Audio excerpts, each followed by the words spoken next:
everyone, so a quick overview of GIPHY keyboard. So should you install it, how to use it, basic tips.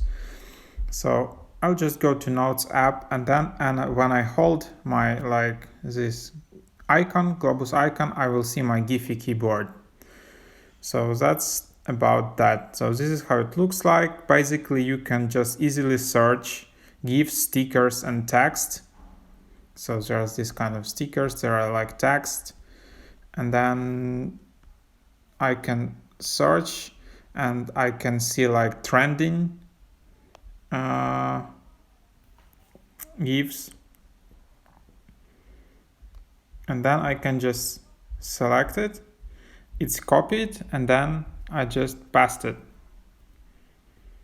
So there you have it. That's how it works.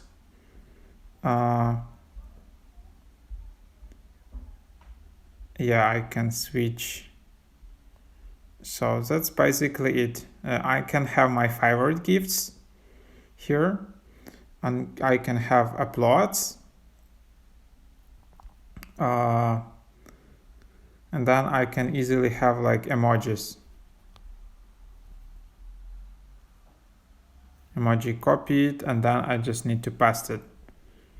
So that's basically that.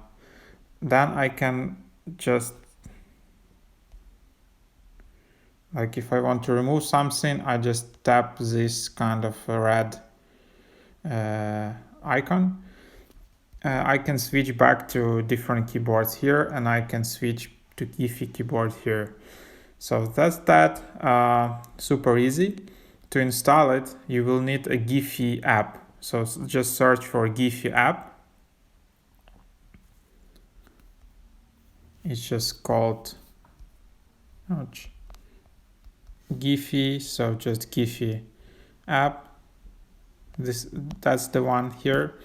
And then when you have that, to install this keyboard, after you install the app, just go to your settings, like this settings, and then GIPHY, and then keyboards, and then you will need to toggle GIPHY and allow full access. And after that, you will see GIPHY keyboard in your iOS device, for example, iPhone or iPad. So that's about that. That's a quick 101 guide to GIPHY keyboard.